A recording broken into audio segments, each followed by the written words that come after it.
Le romantisme, c'est le mouvement artistique incontournable de la fin du XVIIIe et du XIXe siècle, qui va notamment s'affirmer en réaction aux idéaux rationalistes des Lumières. Alors en littérature, il se traduit surtout par l'envie des auteurs d'exalter les passions, notamment la passion amoureuse, mais aussi le sublime, incarné par des figures très connues comme Victor Hugo et Lord Byron. En musique, Johannes Brahms, lui, il est précurseur du romantisme musical, aux côtés de Chopin, Beethoven, Schumann et tant d'autres. Ils ont pour but d'approfondir cette sensibilité à travers des symphonies beaucoup plus travaillées et des sonates de plus en plus lyriques. Le but, c'est véritablement de se séparer du classicisme musical et de l'œuvre de Bach et de Lully.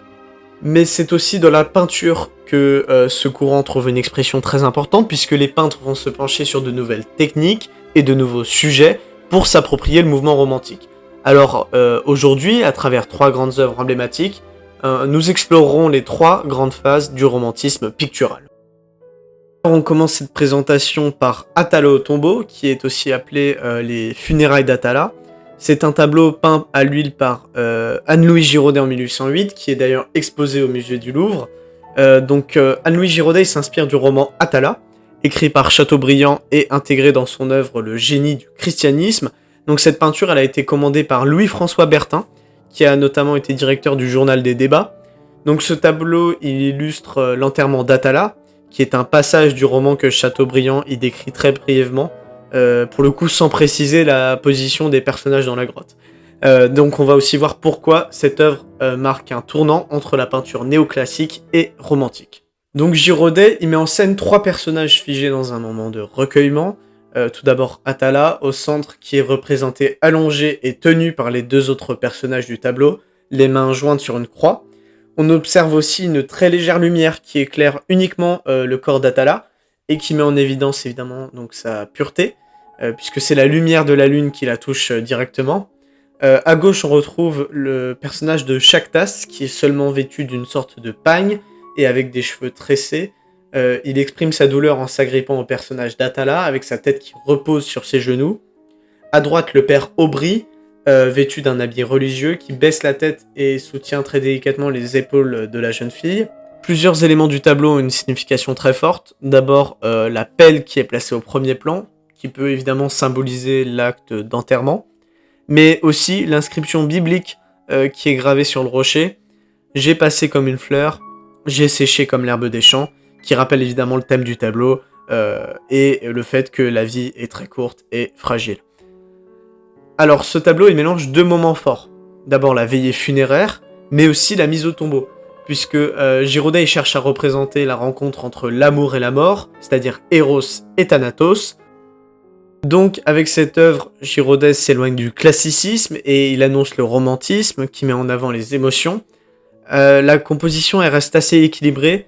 Pareil, les détails sont assez soignés, donc le tableau a une part de néoclassique, mais le jeu entre la lumière et l'ombre, et aussi le choix d'un sujet littéraire, annonce un tout nouveau style. D'ailleurs, contrairement à l'enterrement à Ornans, ici la mort est représentée de façon beaucoup plus douce et contemplative. Alors, enchaînons directement avec le 2e tableau, La mort de Sardanapale d'Eugène Delacroix, qui fut peinte en 1827 et qui s'inspire d'une pièce de théâtre de Lord Byron, Sardanapalus, publiée en 1821. Donc le tableau il représente les derniers instants du roi légendaire d'Assyrie qui, plutôt que de se rendre, choisit de tout détruire avec lui, ses femmes, ses esclaves, ses trésors et même ses chevaux. Delacroix il met en scène cette fin tragique avec une telle intensité que ça va très fortement choquer son époque. Alors dès qu'on pose les yeux sur le tableau, on est directement frappé par le désordre et l'énergie qui s'en dégage. Puisque contrairement aux peintures classiques, qui organisent les personnages de manière équilibrée, ici, tout semble en mouvement.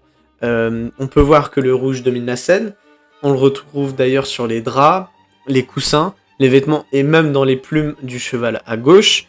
Donc ce rouge, il évoque à la fois le luxe et la violence, mais aussi le désir et la mort. À côté, le doré rappelle évidemment la richesse du roi et aussi l'opulence de son palais. Au centre, on observe Sardanapale qui est allongé sur son lit, impassible, observant la destruction autour de lui.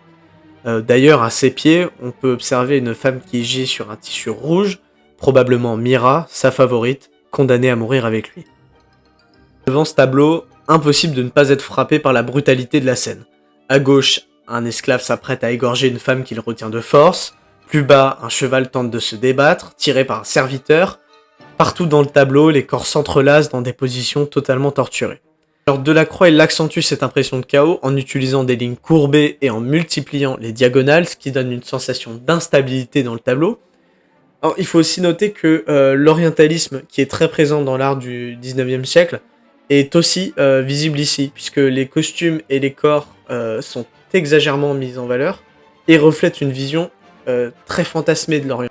Donc Delacroix, il cherche pas à peindre une scène historique fidèle, mais plutôt à exprimer une émotion très intense, puisque ce tableau il illustre parfaitement le romantisme, c'est-à-dire un goût pour les drames violents, une sorte de fascination pour l'Orient, et évidemment une mise en avant des passions humaines. Ce tableau, il incarne parfaitement l'idéal romantique, c'est-à-dire un idéal où l'émotion l'emporte sur la précision historique. Donc La mort de Sardanapale, c'est une œuvre qui, encore aujourd'hui, laisse clairement personne indifférent. Peint en 1818 par Caspar David Friedrich, Le voyageur contemplant une mer de nuages, c'est une œuvre phare du romantisme. On y voit un homme seul, debout sur un sommet rocheux, qui fait face à un paysage envahi par la brume. L'image est simple, mais elle frappe immédiatement. L'homme, vu de dos, porte une redingote sombre et tient un bâton de marche. Ses cheveux flottent au vent. Devant lui, des montagnes émergent d'un brouillard épais. L'horizon est flou, ce qui donne presque une impression d'infinité au tableau.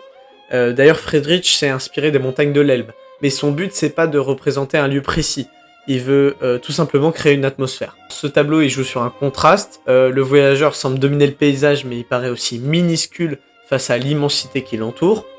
Il contemple d'ailleurs un monde presque irréel. On peut aussi penser que le brouillard symbolise l'inconnu, ou en tout cas les limites de ce qu'on peut voir et comprendre. L'œuvre illustre aussi le sublime, qui est une idée développée par Edmund Burke, et qui nous dit que face à un paysage immense et indomptable, on ressent à la fois l'admiration et le vertige. Alors c'est typique du romantisme qui cherche à montrer donc la puissance de la nature et les émotions qu'elle provoque. Vu de dos intrigue, est-il en admiration, perdu dans ses pensées, face à son avenir peut-être À cela, Friedrich y donne pas de réponse. Et c'est peut-être là que réside la beauté du tableau, ou en tout cas sa puissance. Après tout cela, on peut dire que le romantisme pictural, c'est l'art de se complaire dans l'excès. Puisque la douleur, la violence et les paysages infiniment vastes ne sont que des prétextes pour montrer que l'être humain est capable d'absolument tout ressentir. Donc au fond, le romantisme, c'est une quête pour prouver que l'artiste, à défaut d'être heureux, est au moins vivant.